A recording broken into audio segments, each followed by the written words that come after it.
MR office అడగడం జరిగింది.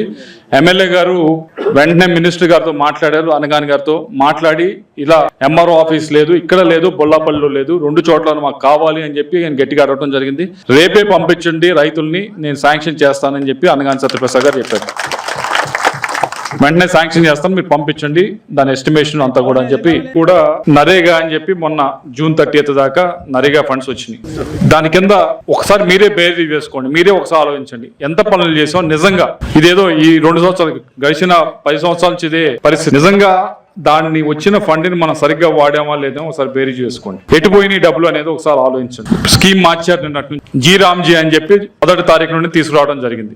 ఇప్పుడైనా ఆ వచ్చే ఫండ్స్ ని దాంట్లో ఇప్పుడు కొత్తగా పెట్టారు. జీ రామ్జీలో మీరు కన్స్ట్రక్షన్ వర్క్స్ కూడా చేయొచ్చు, కమ్యూనిటీ హాల్స్ కట్టచ్చు, ఇలా అడిగినట్టు కాంపౌండ్ వాల్ కట్టచ్చు, ఇలా సైడ్ డ్రైన్స్ కట్టచ్చు. మీరు ప్రయారిటీ ఏంటో గ్రామంలో చూడండి. మీ గ్రామ ప్రయారిటీ ఏంటి? నాకు తెలిసి మీ గ్రామంలో చాలా చోట్ల సైడ్ డ్రైన్స్ అయితే ఉండవు. సైడ్ డ్రైన్స్ ఉన్నాయా? మరి ఇంటి బయటకు వస్తాము, కంపు కొడతా ఉంటుంది. మరి అది పూర్తి అది ప్రయారిటీయా లేకపోతే దీని గోడ ప్రయారిటీ? మీరు ఆలోచించుకోండి దేని పెడతారు పెట్టండి. ఎంతసేపటికి మనకి నాయకులకి మనకు ఉన్నది ఏమిటి అంటే, మనం ఏదో ఒక అధికారులని చాలా ఆనందంగా ఉంచాలని మనం కోరుకుంటున్నాం, అధికారులను చాలా కంఫర్టబుల్ గా ఉంచాలని చెప్పి కోరుకుంటున్నాం. వాళ్ళకి మంచి బిల్డింగ్ కట్టాలా అంటే తక్కువ చేయాలని నేనేం అనుకోవట్లేదు, కానీ ముందు జనానికి మనం చేయాలి, పని చేయాల్సిన జనానికి, తర్వాత అధికారులకి. ఫస్ట్ ప్రయారిటీ జనానికి. వచ్చిన ఫండ్ ని జనానికి ఏ ప్రయారిటీలో ఏది ముఖ్యమైనవో దేనికి ఖర్చు పెట్టాలో మీరు గ్రామస్తులు మాట్లాడుకొని జీ రామ్జీ అని వస్తున్నాయి, దాంట్లో మీరు చాలా వర్క్స్ చేయొచ్చు, వాటిలో ప్రపోజ్ చేయండి, ఇద్దరం కూర్చొని తప్పకుండా శాంక్షన్ చేస్తాం. కానీ ఒకటి మాత్రం గుర్తుపెట్టుకోండి, ఇందా పెద్ద ఆయనకు కూడా చెప్తున్నా, రాగానే అడిగాడు, ఆయన అడిగింది ఎంఆర్ఓ ఆఫీస్ లేదండి అని. సరే బాగానే అడుగుతున్నాను ఎంఆర్ఓ ఆఫీస్ లేదని,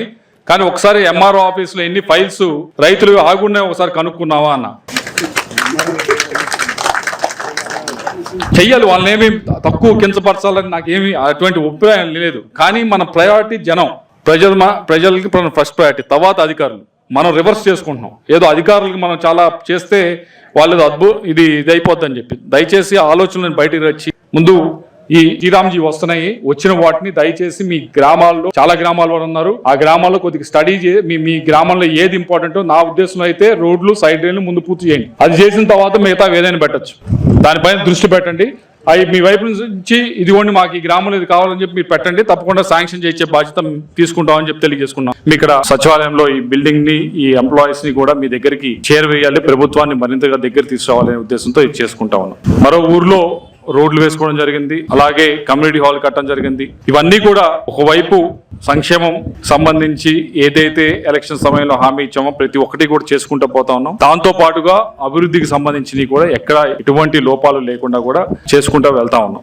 అయితే ఈ మండలానికి కానీ ఈ నియోజకవర్గానికి సంబంధించి కానీ ముఖ్యంగా ఎలక్షన్ సమయంలో మేము చెప్పింది రెండు విషయాలు మేము గట్టిగా చెప్పడం జరిగింది. ఒకటి త్రాగునీరు, ఒకటి సాగునీరు గురించి చెప్పడం జరిగింది.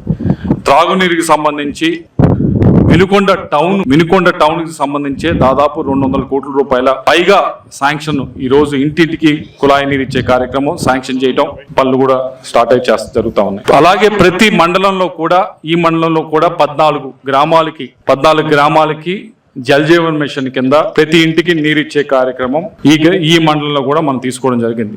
ఈ గ్రామానికి కూడా శాంక్షన్ చేయడం జరిగింది. 29 కోట్లు ఈ మండలానికే ప్రతి ఇంటికి కూడా నీరు ఇవ్వాలి, తాగే నీరు ఇవ్వాలి. ఎందుకంటే ఇందాక 2 గ్రామాలు వెళ్ళాం, ఆ 2 గ్రామాల్లో కూడా వాళ్ళు అడుగుతా ఉంది, త్రాగునీరు గురించి అడుగుతాం. చాలా ఉత్సాహంగా మేము కూడా చెప్పగలిగాం. ఎందుకంటే అభివృద్ధి పైన మాకు పూర్తిగా ఖచ్చితంగా ఒక అభిప్రాయం ఉంది కాబట్టి అభివృద్ధి చేయాలి, అభివృద్ధి ప్రజల దగ్గర తీసుకువెళ్ళాలి.